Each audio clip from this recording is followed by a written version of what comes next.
Mabel Whitmore was reading her father's last words when the stranger walked into the Red Crossing land office with mud on his boots and a lie in his pocket. The lawyer's voice died mid-sentence.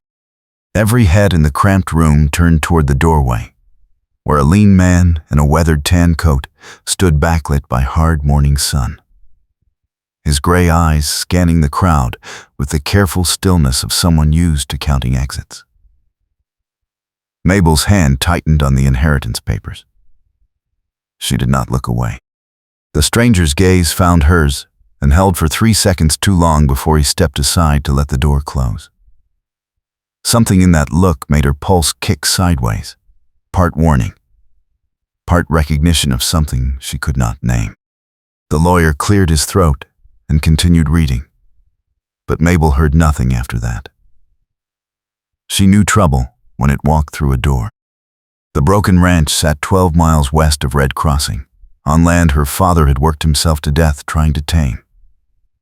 Mabel had buried him 4 months ago in ground so hard she'd needed 2 neighbors and a pickaxe to finish the job.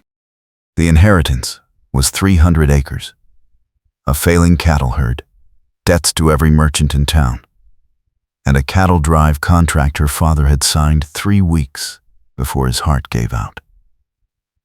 The drive left in 9 days. She needed a trail boss, 4 hired men, and a miracle. What she had was $42, a stubborn spine, and the growing certainty that the stranger in the land office had come to Red Crossing looking for something he had not found. She rode back to the ranch under a sky the color of old pewter. Spring storms were building in the west, the kind that could drown a herd or scatter it across 3 counties if you were caught in open country. The cattle drive would take them north through the hardest terrain in the territory. 200 head of half-wild longhorns that had to reach the railhead in Dodge before the buyers moved on. Her father had bet everything on that drive. Now the bet was hers, and she was losing before she even started. The man was waiting by her barn when she rode in. He stood with his back to the setting sun, hands loose at his sides. No gun visible, but the shape of a holster under his coat unmistakable. Mabel reined in her horse 20 feet away and made herself breathe steady. Up close, he looked older than she'd first guessed, weathered by more than just sun and wind. His face carried the kind of hard-earned stillness that came from learning not to flinch. "I heard you need a trail boss," he said. His voice was low, rougher than she'd expected, the accent carrying hints of Texas and somewhere farther south. "I can get your herd to Dodge. I have the crew." Mabel dismounted slowly, keeping the horse between them. Why would a man with a crew hire on to a failing ranch for a widow who cannot pay market rates? He smiled, and it did not reach his eyes. "Maybe I have my reasons. That is what worries me," Mabel said. His name was Caleb Crowe, and he told her he'd spent 10 years running cattle from the Rio Grande to Montana. He had 3 men ready to ride, all experienced, all willing to work for back-end payment when the herd sold. He asked for bunks, meals, and a fair split of the profits. He did not ask for wages up front. He did not ask questions about her father's death or the ranch's debts. He did not look at her the way most men in Red Crossing had started looking at her since the funeral, like a problem that needed solving with a marriage license. Mabel made him wait while she checked the horse, checked the barn, checked the rifle she kept loaded by the door. When she came back out, he had not moved. The last light was draining from the sky, turning the prairie to shadow, and the man to a shape cut from darker cloth. "You will take orders from me," she said. "Every decision about the herd, the route, the pace, you run past me first. This is my drive." "Agreed," he said. "You will keep your men in line." No drinking on the trail, no gambling, no starting fights in towns we pass through. Agreed. You will not ask me to trust you. You will earn it. Something shifted in his expression, gone too fast to read. Agreed. She hired him on the spot and regretted it before he'd ridden 10 feet toward town. But the storm was coming. The drive was coming faster, and she was out of choices that did not end with losing everything her father had died trying to hold. Caleb Crowe and his crew moved into the ranch bunkhouse the next morning. Mabel watched from the porch as they unloaded gear. 3 hard-looking men who moved with the efficiency of soldiers or outlaws. One was called Jessup, a graying man with a scar across his knuckles. Another was Reed, younger, with quick eyes and a nervous energy that made Mabel uneasy. The third was a half-Kiowa tracker named Black, who said nothing and missed nothing. They deferred to Caleb without question, and that told her more than she wanted to know about how they'd learned to follow orders. For 3 days, they worked the herd, cutting out the weakest cattle, checking brands, breaking the animals to trail discipline. Mabel worked beside them from dawn to dusk, riding fence lines, mending tack, inventorying supplies. Caleb did not try to sideline her. He gave her the hard jobs and watched without comment when she finished them. By the 3rd evening, her hands were blistered and her back screamed, but something had shifted. The men stopped watching her like a liability and started watching her like a trail boss. On the 4th day, the banker came calling. Mabel was in the barn oiling saddles when she heard the horse. She stepped into the yard and found Howard Pruitt dismounting from a gray mare. His town clothes already dusty, his smile too wide. Pruitt owned the Red Crossing Bank and half the businesses on Main Street. He had offered to buy the ranch twice since her father's funeral. Mabel had refused twice. She suspected he was about to make it 3. "Miss Whitmore," Pruitt said, sweeping his hat off with a flourish. "I hope I am not intruding." "You are," Mabel said. "But you are here anyway. Say what you came to say." Pruitt's smile thinned. "I have heard you hired Caleb Crowe to lead your drive. I feel obligated to warn you that this is a mistake." Mabel crossed her arms. "Why?" "Because Crowe is not who he says he is." Pruitt stepped closer, lowering his voice as though sharing a confidence. "He rode with the Dalton gang 5 years ago. Robbed banks and trains, all through Kansas and Missouri. He did time in a federal prison before they released him early for good behavior. But a man like that does not change. You are trusting your future to a convicted outlaw." The words hit like a fist to the sternum, but Mabel kept her face still. "If that were true, why would you care? You want this ranch. If I fail, you get it cheap." Pruitt's expression shifted, something almost genuine flickering behind the banker's mask.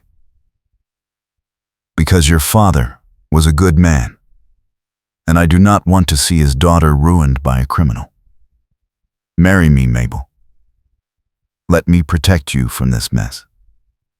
You will keep the ranch, and I will handle the debts. You will never have to risk your life on a cattle drive, or trust men like Crowe again." Mabel felt the world tilt sideways. She had known proposals were coming. The town's solution to the problem of a woman alone with land and debts. She had not expected Pruitt to be the first, or to use Caleb's past as leverage. She forced herself to meet his eyes. "I will consider your offer," she said carefully. "But I have already hired Crowe. The drive happens regardless." Pruitt's jaw tightened. "You are making a terrible mistake." "Then it is mine to make." Mabel said. She watched him ride away and felt the ground crumble beneath her feet. A convicted outlaw. A federal prison. Caleb Crowe had lied by omission from the first moment he'd walked into her life. And she had hired him anyway, because she'd been desperate and stupid, and too stubborn to admit she could not do this alone. Now she was contractually bound to a man with a criminal past, 9 days from a drive that could kill her, and a banker who wanted to marry her before she had time to think. She turned and found Caleb standing in the barn doorway. "How much did you hear?" she said flatly. "Enough," Caleb said. He stepped into the sunlight, and she saw something raw in his face that had not been there before. "I served 2 years for robbery. I got out 4 years ago. I have been running straight jobs since, but no one hires a man with my record for top wages, so I take what I can get. I came here because I needed the work, and you needed the help. That is the truth. You lied to me. I did not lie. I did not tell you. There is a difference, not one that matters when I am trusting you with my life and my future," Mabel said. Her voice shook, and she hated herself for it. "You let me hire you knowing I had no idea who you really were. You let me believe you were someone I could depend on." Caleb's face went hard. "I am someone you can depend on. I have kept every promise I made to you. I have worked your ranch like it was my own. I have put together a crew that will get your herd to Dodge alive. What I did 5 years ago has nothing to do with what I will do on this drive." "It has everything to do with it," Mabel shot back. "The town already thinks I am a fool for trying this drive. If they find out I hired a convicted criminal, they will call me worse. Pruitt will use it to force my hand. The Marshal will find a reason to shut us down before we even start. You have made this harder for me, not easier." "Then fire me," Caleb said. His voice was low and edged with something dangerous. "Send me and my crew packing. Hire someone clean and see how far you get. But if you are smart, you will ask yourself why Pruitt came out here today to warn you off me. You will ask yourself what he stands to gain if you fail." Mabel stared at him. "What are you saying?" "I am saying Howard Pruitt is not your friend. I am saying a man does not ride 12 miles to save a woman he barely knows unless he has a stake in how this plays out. I am saying you should watch your back around him. Not me." She wanted to fire him. She wanted to send him down the road and find someone else, anyone else, who did not carry a prison record and a past that could destroy her reputation.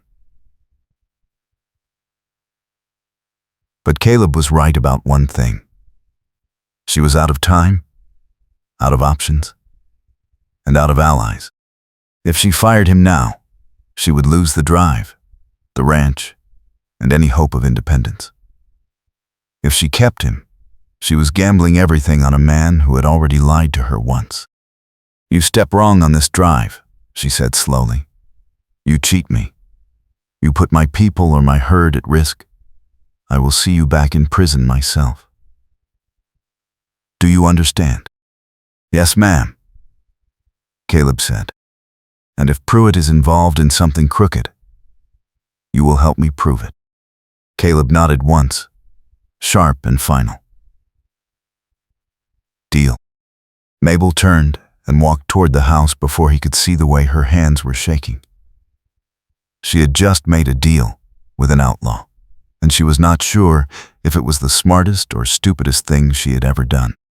Behind her, Caleb stood in the yard, watching her go, and the weight of his gaze felt like a brand. That night, Mabel could not sleep. She lay in the narrow bed that had been her father's and stared at the ceiling beams, replaying every conversation she'd had with Caleb Crowe. The way he'd looked at her in the land office. The way he'd waited by the barn instead of approaching the house like a man with honest business. The way his crew deferred to him with the kind of loyalty that did not come cheap. A man who had ridden with the Daltons. A man who had seen the inside of a federal prison. A man who now held her future in his calloused, capable hands. She thought about Pruitt's proposal. The easy way out that would cost her everything she was. Marriage to a man she did not love. A ranch she would own in name only. A life spent being grateful for protection she had never asked for.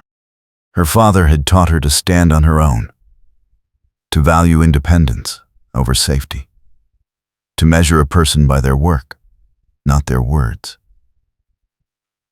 Caleb Crowe had done the work.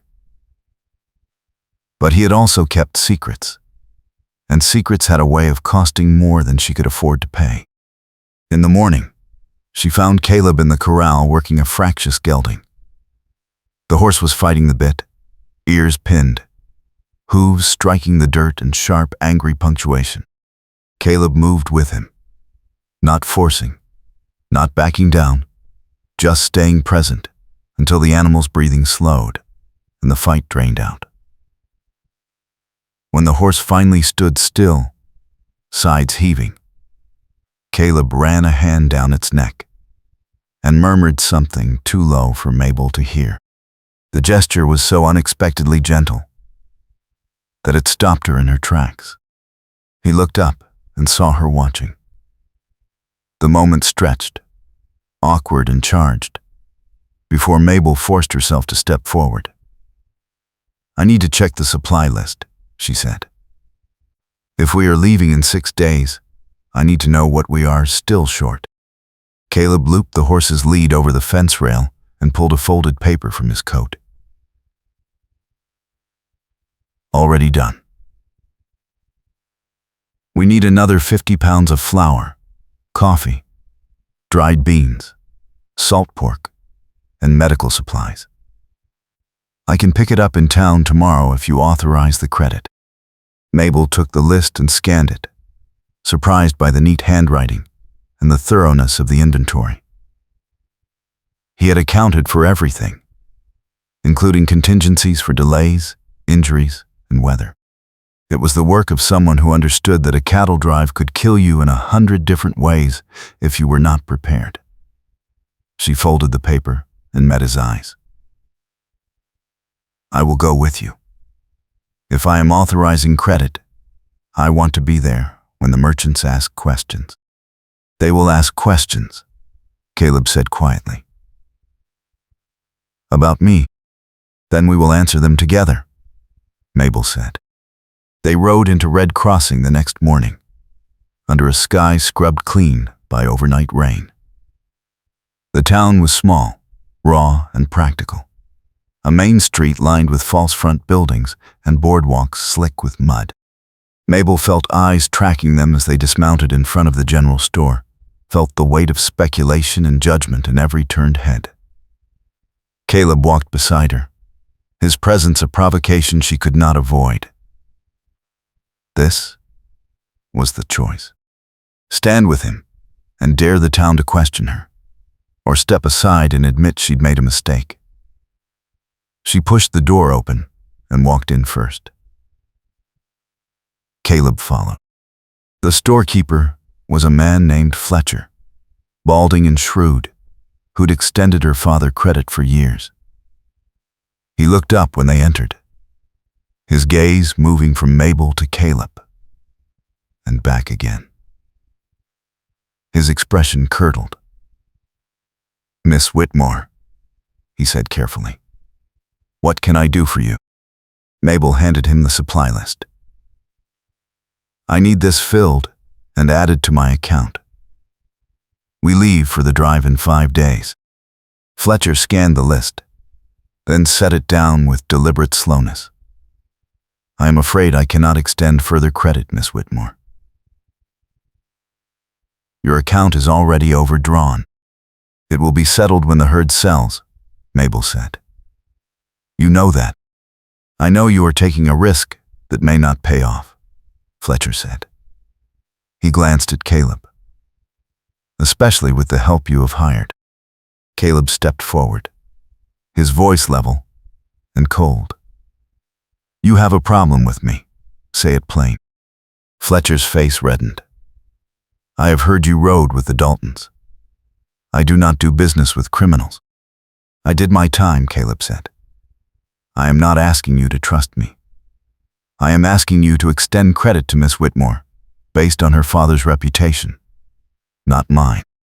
Her father is dead, Fletcher said bluntly, and I have a business to protect. Mabel felt her temper snap like a dry branch. Then I will take my business to Haskell's store on the south end. I am sure he will be happy to take my money when the herd sells and you get nothing. She turned and walked out before Fletcher could respond. Caleb followed, his boots loud on the boardwalk. When they reached the horses, Mabel stopped and pressed her palms against her saddle, breathing hard. She wanted to scream. She wanted to ride back to the ranch and lock herself in the house until this nightmare ended. Instead, she straightened, checked the cinch, and swung into the saddle. Haskell's store was smaller, dirtier, and run by a man who cared more about profit than reputation. He filled the order without questions, added the total to a handwritten account, and wished them luck on the drive. Mabel paid him in promises and rode out of town with her jaw aching from grinding her teeth. Caleb rode beside her, silent, until they were a mile outside Red Crossing, and the town was a smudge of smoke behind them. I am sorry, he said. Mabel did not look at him. For what? For being honest about who you are? Or for making me choose between protecting you and protecting myself? For making it harder, Caleb said. You did not deserve that. No, Mabel said. I did not. But it is done now. The town knows we are riding together. If I fail, they will say it is because I trusted an outlaw. If I succeed, they will say it is in spite of you. Either way, I lose. Then we make sure you succeed, Caleb said. The drive left Red Crossing before dawn on a morning, so cold Mabel's breath turned to fog, and her fingers went numb inside her gloves. 200 head of longhorns, bawling and restless, streamed out of the holding pens and onto the North Trail under a sky the color of bruised iron. Caleb rode point, his crew scattered along the flanks, Mabel bringing up the rear with the supply wagon, and a young wrangler named Tom, who looked too scared to bolt. The cattle moved like a living river. Chaos barely held in check by men on horseback, and the thin hope that nothing would spook them in the first mile. By noon, they had covered 6 miles and lost 3 steers to breaks in the brush. By evening, Mabel's back was on fire, and her horse was lathered. They made camp in a shallow draw with water and grass. The herd bedded down under a sky streaked red and orange. Caleb set the watch rotation and checked the stock, while Mabel and Tom unloaded the wagon. The crew ate in silence, too tired for talk, and rolled into their blankets as soon as the fire burned low. Mabel sat alone by the embers, staring into the coals, too exhausted to move and too wired to sleep. Caleb settled beside her, without asking, close enough that she felt the warmth of him in the cold night air. You did well today, he said. I did what had to be done, Mabel said. That is not the same thing. It is exactly the same thing, Caleb said. Most people fold the first time it gets hard. You did not fold. Mabel looked at him, at the firelight carving shadows across his angular face, at the way exhaustion had softened the hard edges just enough to make him human. "Why did you really come to Red Crossing?" she asked. "Not the work. The real reason." Caleb was quiet for a long time, long enough that Mabel thought he would not answer. Then he said, "I made a promise to someone that I would leave the outlaw life behind and prove I could be more than the worst thing I ever did. Red Crossing was far enough from my past that I thought I could start over. I thought maybe, if I did enough honest work, I could believe that promise myself." "Did it work?" Mabel asked. "Not yet," Caleb said. "But I am still trying." Something in his voice made her chest ache, a loneliness so deep it mirrored her own. She thought about her father, about the years he'd spent working land that never gave back what he put into it, about the way he died alone because he'd been too stubborn to ask for help. She thought about the promise she'd made at his grave, to hold on to the ranch, to finish what he'd started, to prove she was strong enough to stand on her own.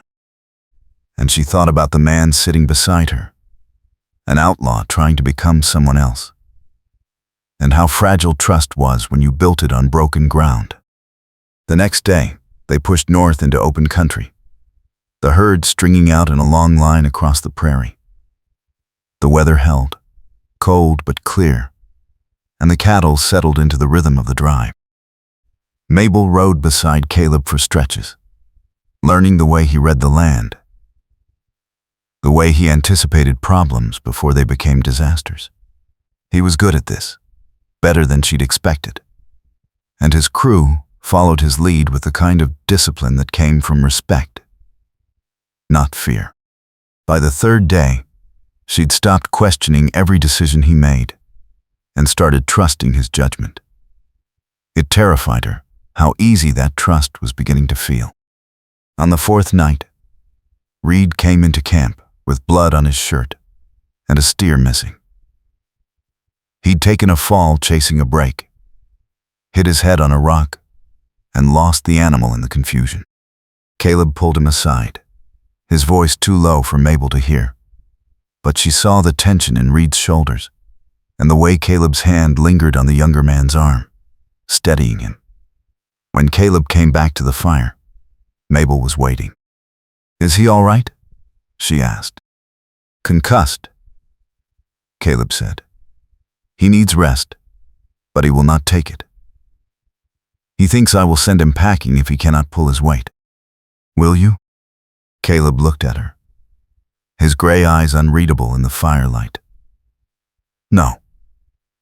A man makes a mistake, you do not throw him away.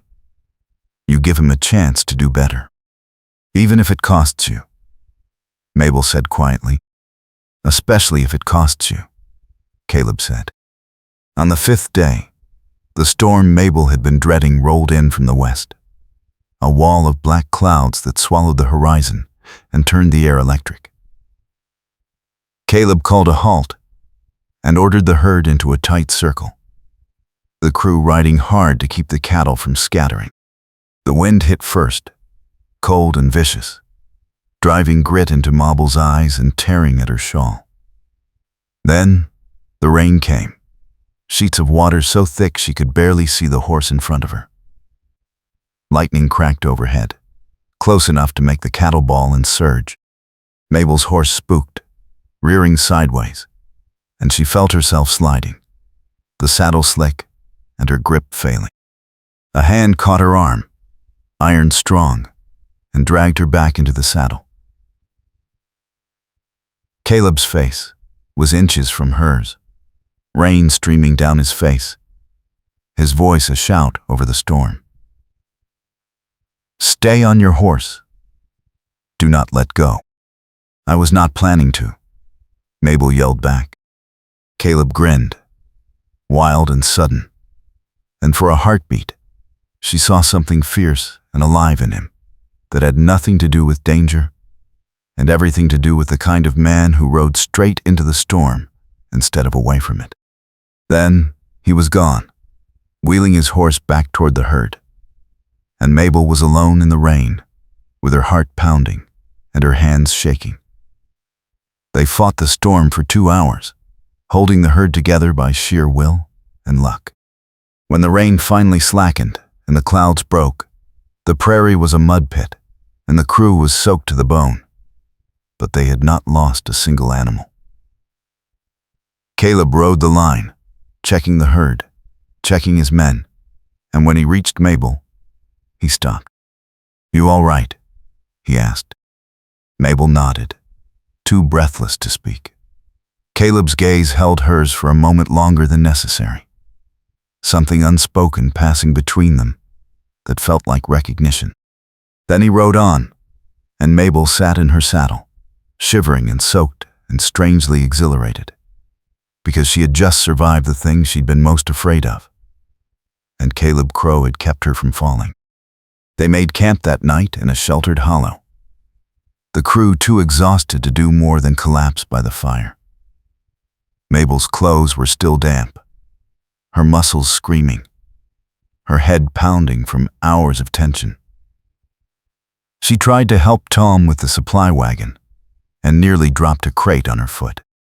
Caleb appeared at her elbow, took the crate from her hands, and set it down with more care than it deserved.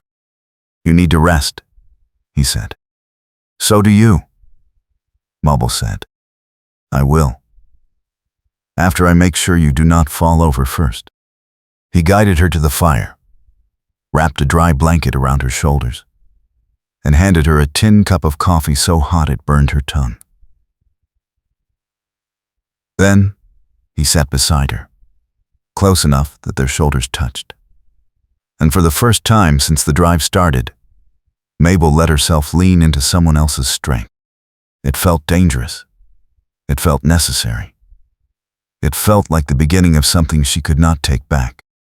"I was wrong about you," she said quietly. "When I hired you, I thought you were just another drifter looking for quick money. I did not expect you to care about the work. I did not expect you to care about the crew. I did not expect you to keep me from falling." Caleb looked at her, his gray eyes darker in the firelight. "I care about finishing what I start. I care about keeping promises. And I care about you not getting yourself killed on this drive." "Why?" Mabel asked. "Why do you care?" Caleb hesitated, and for a moment she thought he would dodge the question. Then he said, "Because you remind me of the person I promised to become. You do not quit. You do not cheat. You do the work even when it hurts. That is worth caring about." Mabel's throat tightened. She wanted to say something, wanted to tell him that he was becoming that person whether he believed it or not, but the words stuck. Instead, she reached out and took his hand, rough and calloused and warm, and held it for the space of 3 heartbeats. Caleb did not pull away. When she finally let go, the absence of his touch felt like a loss. The next morning, they found the first sign of trouble. A rider had passed through their camp sometime in the night, close enough to see the herd and the crew, but careful not to be seen. Caleb found the tracks near the edge of the hollow, fresh hoof prints in the mud that circled the camp, and then headed east toward Red Crossing. He crouched beside the prints, his face grim, and motioned Mabel over. "Someone was watching us," he said. "Someone who did not want to be noticed." "Who?" Mabel asked, though she already suspected. Could be anyone. Could be a drifter looking for an easy steal. Could be someone with a reason to want this drive to fail. "Pruitt," Mabel said. Caleb nodded slowly. "If Pruitt wants your ranch, the easiest way to get it is to make sure you do not finish this drive. Sabotage the herd, spook the cattle, delay you long enough that the buyers move on and you lose the contract. He does not have to beat you. He just has to wait for you to fail." Mabel felt cold settle into her bones. colder than the storm, colder than the night. You think he sent someone to follow us? I think we need to watch our backs, Caleb said. And I think you need to decide how far you trust me. Because if Pruitt is playing dirty, we are going to need to play dirtier. That night, Caleb doubled the watch and moved the herd to higher ground where they could see riders coming from any direction. Mabel slept with her rifle beside her bedroll and woke twice to the sound of distant hoofbeats that turned out to be nothing. The crew was tense, jumpy, and by the 8th day, even Jessup's steady calm had started to fray. They were halfway to Dodge, deep in open country with no law and no backup, and the isolation pressed down like a weight. On the 9th day, the rider came back. Mabel saw him first, a dark shape on the eastern horizon moving fast. She shouted a warning, and Caleb was in the saddle before the echo faded. The crew scrambled into position, rifles out, forming a loose line between the rider and the herd. Mabel rode to join them, her heart hammering, every instinct screaming that this was the confrontation she had been dreading. The rider reined in 50 yards out, hands visible, no weapon drawn. He was young, maybe 20, with a nervous face and town clothes too clean for the trail. Mabel recognized him as one of Pruitt's clerks from the bank. Caleb rode forward alone, slow and deliberate, and stopped 10 feet from the clerk. "State your business," Caleb said, his voice carrying across the open ground. The clerk cleared his throat. "I have a message for Miss Whitmore." From Marshal Teague. Mabel urged her horse forward, ignoring Caleb's warning look. "I am here. Deliver your message." The clerk pulled a folded paper from his coat and held it out. "Marshal Teague requests that you return to Red Crossing immediately. There is a matter requiring your attention." "What matter?" Mabel demanded. The clerk hesitated. "I am not at liberty to say, ma'am."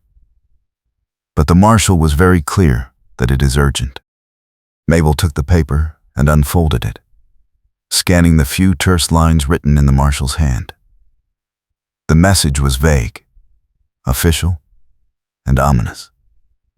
It ordered her to return to Red Crossing within 3 days, to address an unspecified legal matter related to her father's estate.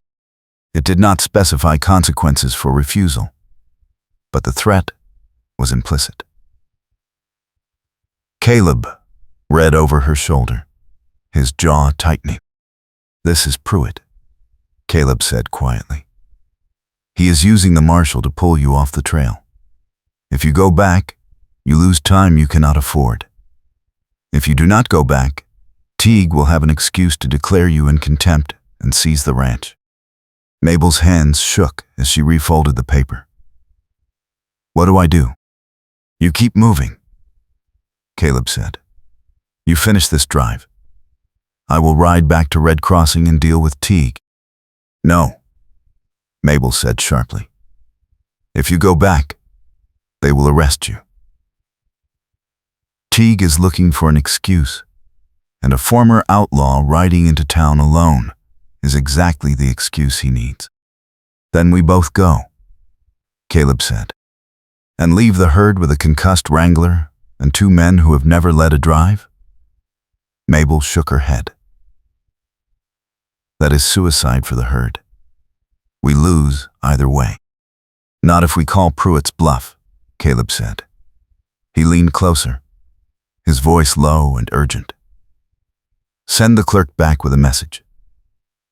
Tell Teague you will address the legal matter as soon as the drive is complete, and if he has a problem with that, he can ride out here and discuss it in person. Pruitt is counting on you being too afraid to stand up to the law. Prove him wrong." Mabel looked at the clerk, at the nervous way he avoided eye contact, at the clean boots that said he'd been paid well to ride out here and deliver this message. She thought about Pruitt's proposal, the banker's smile. The way he'd warned her about Caleb while setting her up to fail. Anger burned through the fear, hot and clarifying. She turned back to the clerk. "Tell Marshal Teague I will return to Red Crossing when my business is complete. If he has urgent matters to discuss, he knows where to find me." The clerk's eyes widened. "Ma'am, I do not think."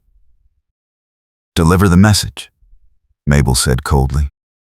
The clerk took one look at Caleb's face and decided not to argue. He wheeled his horse and rode east at a gallop, leaving a trail of dust and Mabel's last safe option behind him. Caleb watched him go, then looked at Mabel with something that might have been respect or might have been fear. "That was either the bravest or the stupidest thing you have ever done," he said. "I am past caring which," Mabel said. "Let us move the herd." They pushed hard for the next 3 days, driving the cattle longer hours and sleeping less, trying to put distance between themselves and Red Crossing before Teague decided to make good on his threat. The crew grumbled. The herd got fractious, and Mabel's nerves stretched to breaking. On the 12th night, she sat by the fire with Caleb while the crew slept, both of them too wired to rest. "You think Teague will come after us?" she asked. "I think Pruitt will push him to," Caleb said. "But Teague is lazy. He will not ride this far unless he has no choice. What worries me more is what Pruitt does next. He has already tried intimidation, sabotage, and legal pressure. If those do not work, he will escalate." "To what?" Mabel asked. Caleb did not answer, but the look on his face said enough. Violence. Theft. Something that could not be undone with words. Mabel felt the weight of it settle over her, the understanding that she had chosen a path with no safe exits, and the only way out now was forward. "Tell me about the person you made the promise to," Mabel said. "The one you said you were trying to become better for." Caleb was quiet for a long time, staring into the fire. Then he said, "Her name was Sarah. She was a school teacher in a town near the border. I met her after I got out of prison. She did not know what I had been, and I did not tell her. We had 6 months before someone recognized me and spread the word. She asked me to leave with her, start over somewhere no one knew either of us. I told her I would. I promised her I would prove I was more than my past. And then I left her behind, because I was too afraid to believe I could keep that promise." "Why are you telling me this?" Mabel asked. Caleb looked at her, and the firelight made his face harsh and raw. "Because you deserve to know that I am good at running. I am good at leaving when things get hard. And if I do that to you, I want you to know it is not because you did not matter. It is because I am still learning how to stay." Mabel felt her chest crack open. She reached out and took his hand again, tighter this time, and held it until the fire burned low and the stars wheeled overhead. Then she said, "If you run, I will hunt you down and drag you back. Do you understand?" Caleb laughed, sudden and startled, and the sound was so unexpected that Mabel laughed too. And for a moment, the weight lifted. "Yes, ma'am," he said. "I understand." On the 14th day, they crossed into the North Plains, rougher country with less water and more risk. The herd was tired, the crew was ragged, and the weather turned unpredictable, swinging between baking sun and sudden cold. Mabel rode with her rifle across her saddle, watching the horizons, waiting for the next disaster. It came on the 15th day, just after dawn, when Jessup rode into camp with blood on his face and fury in his eyes. "Someone stampeded the herd last night," he said, breathing hard. "They fired shots from the ridge and sent half the cattle running. We lost 20 head before we got them turned. Reed is tracking the shooter, but he is gone." Caleb was on his feet instantly, his face carved from stone. "How many riders?" "2. Maybe 3, Jessup said. "They knew what they were doing. This was not random." Mabel felt the ground drop out from under her. Pruitt. It had to be Pruitt. He had sent men to sabotage the drive, to scatter the herd and force her to fail. She looked at Caleb, and the expression on his face was the coldest thing she had ever seen. "We find them," Caleb said quietly, "and we make sure they do not come back." "No," Mabel said. "We keep moving. If we go chasing ghosts, we lose more time and give Pruitt exactly what he wants. We cut our losses and push for Dodge." Caleb turned on her, his voice sharp. "They stampeded your herd. They could have killed someone. If we do not stop them now, they will do it again. And if we stop to fight them, we lose the drive anyway," Mabel shot back. "I did not come this far to throw it away on revenge. We finished the job. That is the only thing that matters." Caleb stared at her, jaw tight, hands clenched, and for a moment, she thought he would argue. Then, he nodded once, sharp and bitter, and turned away. The crew moved out within the hour, pushing the remaining herd north with renewed urgency.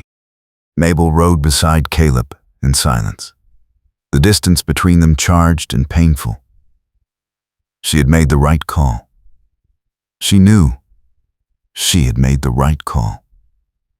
But it felt like a betrayal anyway, and she did not know how to fix it. That night, Reed came back into camp with news that made Mabel's blood run cold.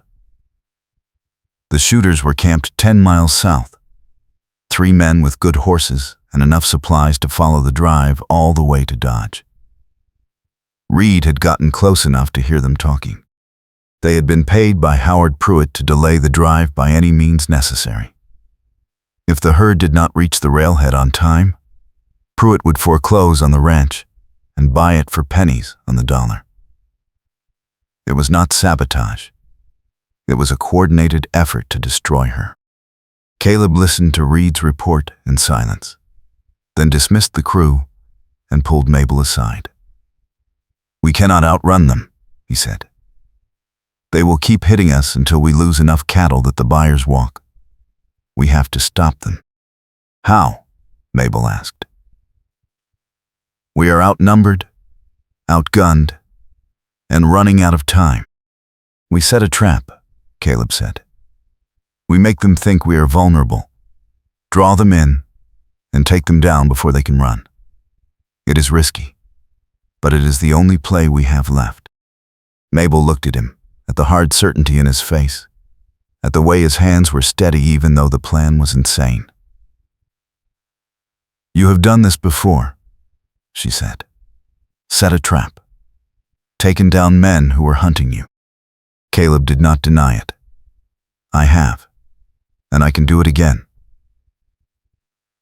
But I need you to trust me." Mabel thought about Sarah, the schoolteacher Caleb had left behind. She thought about the promise he had made and broken, the fear that kept him running. She thought about the ranch, her father's grave, the life she was fighting to hold on to. And she thought about the man standing in front of her, asking her to trust him with everything she had left. It was the easiest and hardest decision she had ever made. "I trust you," she said. They set the trap the next night. Caleb moved the herd into a narrow canyon with only one way in and one way out, then posted the crew in positions along the ridges where they could see the approach. but remain hidden. Mabel stayed with the herd, visible and alone, the bait that would draw Pruitt's men in. It was the longest hour of her life, sitting by the fire with her rifle across her knees, listening to the wind and the distant sound of hoofbeats growing closer. They came just after midnight, 3 riders moving fast and quiet, thinking they had an easy target. Mabel stood as they entered the canyon, her rifle raised, and shouted a challenge.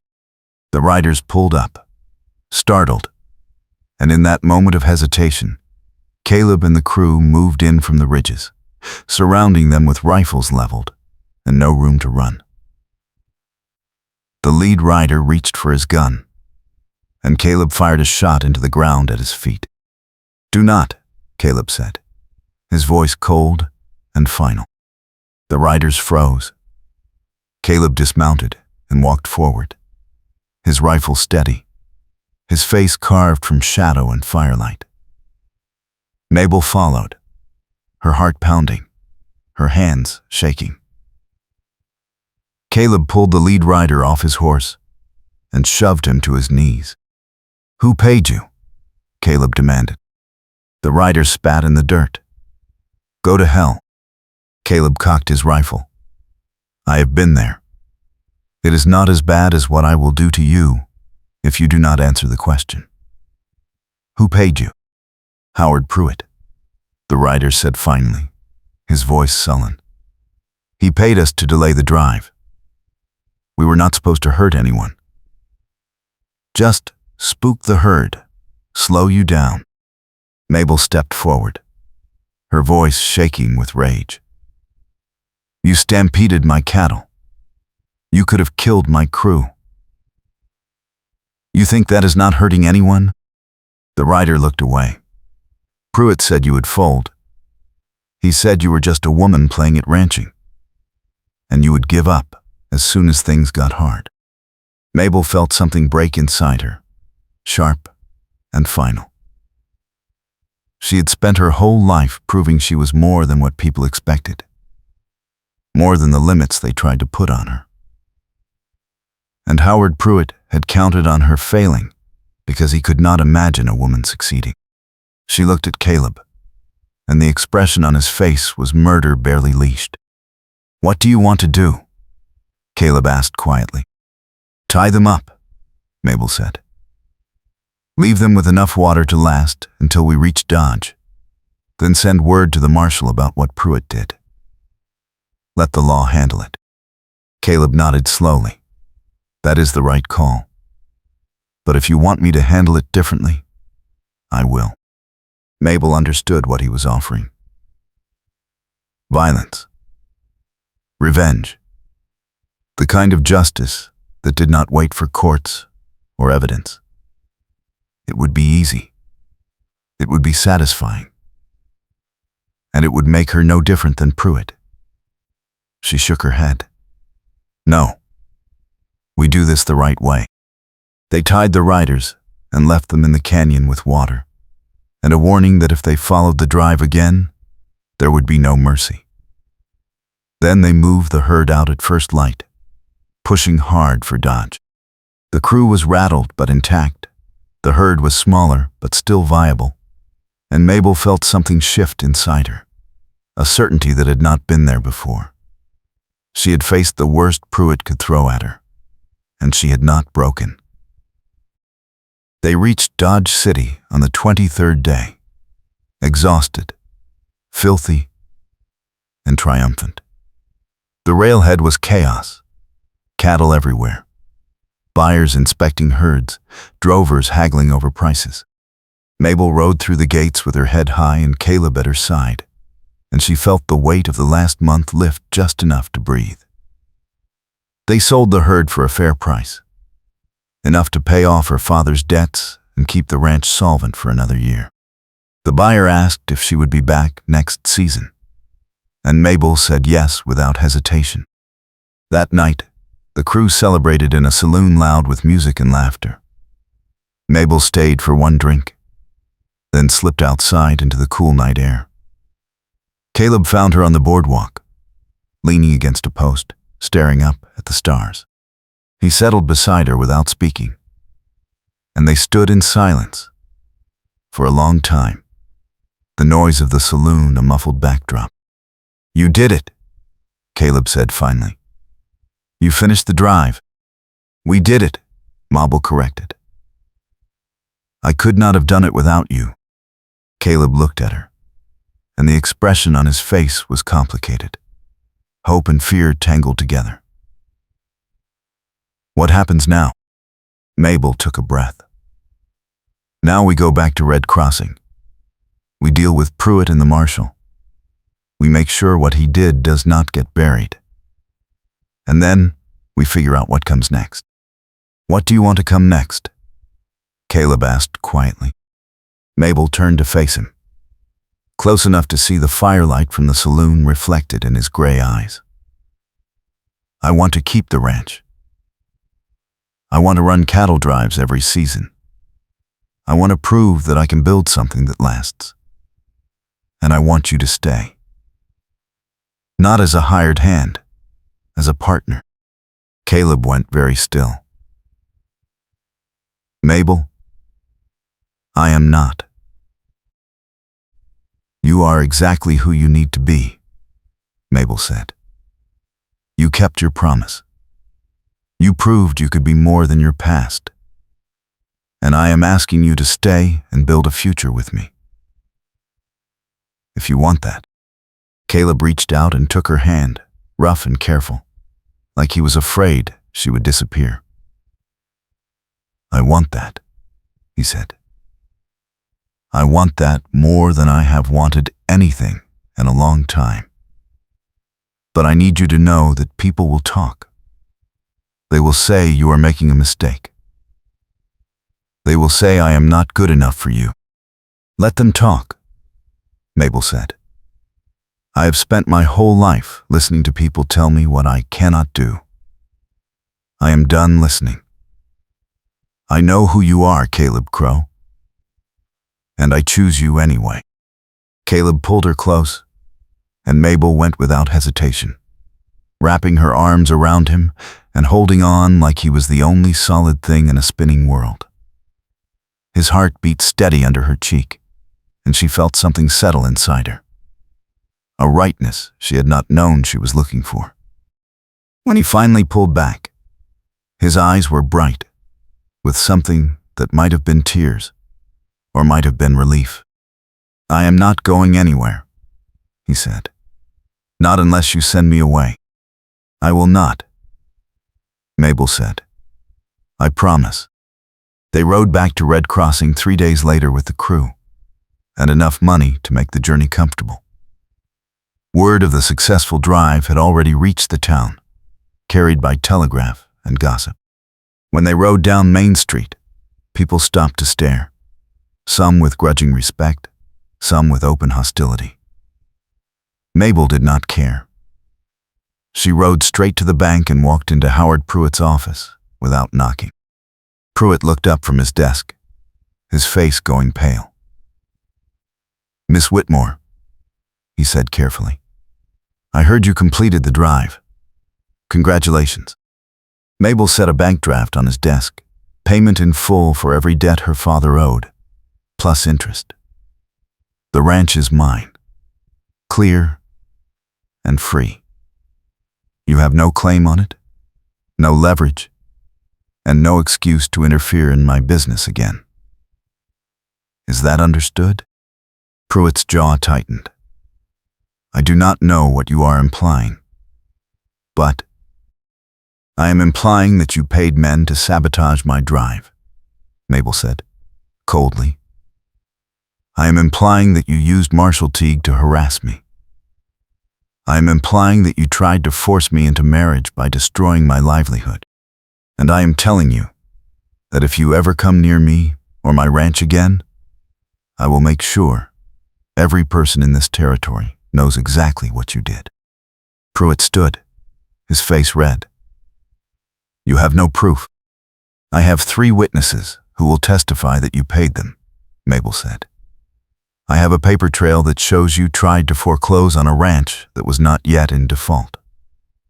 And I have a cattle drive contract that proves I completed my obligations despite your interference. Do you want to test me in court? Or do you want to walk away while you still have a reputation? Pruitt stared at her, fury and calculation warring in his eyes. Then he sat down heavily, a man who had played his hand and lost. "Get out of my office," he said quietly. Mabel picked up the receipt, folded it carefully, and walked out with her head high.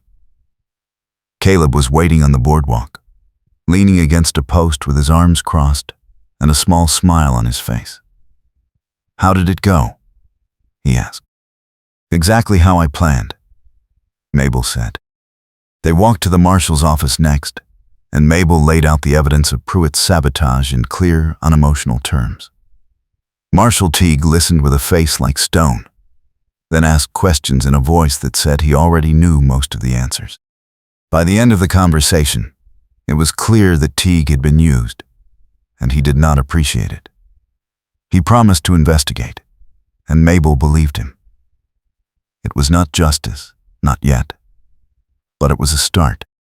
They rode back to the broken ranch in the late afternoon, the sun slanting gold across the prairie and the sky stretching wide and clear. The ranch looked different somehow. Less broken. More like a place that could hold a future. Mabel dismounted and stood in the yard, breathing in the smell of dust and grass and home. Caleb settled beside her, his shoulder brushing hers, and they stood together in comfortable silence. "I need to hire a crew for next season," Mabel said. "We will need more hands if we are going to expand the herd." "I know a few good men," Caleb said, "and I can train new ones. We will need to repair the barn and the fences," Mabel continued, "and build a second bunkhouse if we are bringing on more people." "I can handle that," Caleb said. "And I need a partner I can trust," Mabel said. "Someone who will stand with me when things get hard. Someone who will stay." Caleb turned to face her, and the look on his face was open and honest and entirely hers. "You already have that," he said. "You have had it since the day you hired me. I was just too stubborn to admit it." Mabel smiled, sudden and bright, and reached for his hand. "Then let us build something that lasts," she said.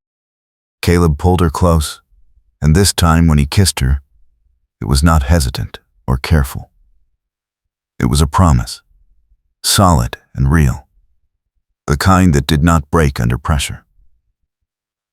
Mabel kissed him back and felt the future open up in front of them. Uncertain and difficult and absolutely worth fighting for. The next morning, Mabel woke to the sound of hammers and voices. She dressed quickly and stepped outside to find Caleb and the crew already at work, repairing the barn door that had been hanging crooked since before her father died. Caleb looked up when she appeared, a nail between his teeth and a hammer in his hand, and grinned around the nail. "Morning, boss," he said. Mabel laughed. "Do not call me boss." "What should I call you then?" Caleb asked. "Mabel," she said. "Just Mabel." He pulled the nail from his teeth and drove it home with 3 clean strikes. "All right, Mabel. What do you want me to build next?" "Everything," she said. And they did. Over the following months, they expanded the ranch, hired new hands, rebuilt the structures her father had let fall into disrepair. The town watched with suspicion at first, then with grudging respect, then with something close to acceptance. Caleb proved himself through steady work and quiet integrity, and slowly, the whispers about his past faded. Mabel proved herself by running the ranch with the same fierce competence she had shown on the drive. And people stopped questioning whether a woman could hold land and cattle and a future in her own hands. On a morning in early autumn, when the air was cool and the sky was impossibly blue, Mabel and Caleb rode out to check the herd. The cattle were fat and healthy. The grass was green from late summer rains, and the land stretched out in every direction like a promise. Mabel reined in her horse on a low rise and looked back at the ranch, at the buildings standing solid against the sky, at the smoke rising from the bunkhouse chimney. It was not perfect. It was not easy, but it was hers, and it was enough. Caleb stopped beside her, following her gaze. "You thinking about next season?" he asked. "I am thinking about all the seasons," Mabel said. "I am thinking about building something that outlasts us." Caleb smiled, slow and sure. "Then, we had better get to work." The cattle drive the following spring was easier, not because the work was lighter, but because they knew what they were doing. Mabel and Caleb led the drive together, equal partners in every decision, and the crew followed without question. They reached Dodge ahead of schedule, sold the herd for a better price than the year before, and rode home with enough profit to carry the ranch through another year and start planning for the one after that. Somewhere along the trail, Mabel realized that she had stopped measuring her life by what she had lost and started measuring it by what she had built. The ranch was thriving.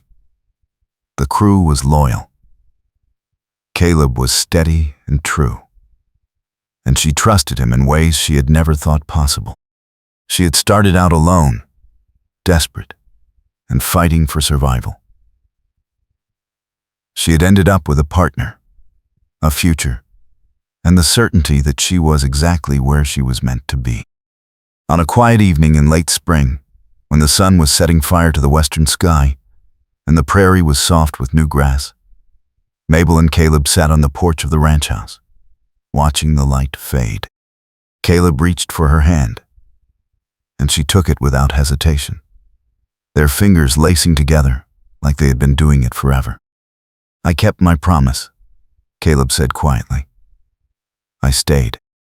"You did more than stay," Mabel said. "You built a life with me. You became the person you promised you would be." Caleb looked at her, and the expression on his face was everything she needed to see. "So did you," he said. Mabel leaned her head on his shoulder and watched the stars come out one by one, bright and steady in the endless sky. The future was uncertain, the work was hard, and there would be more storms, more struggles, more moments when everything hung in the balance. But she had Caleb, and he had her, and together they were strong enough to face whatever came next. The broken ranch was no longer broken. It was home, built by two people who had learned that trust was not given. It was earned, one hard day at a time, one choice at a time, one promise kept after another. And in the end, that was enough.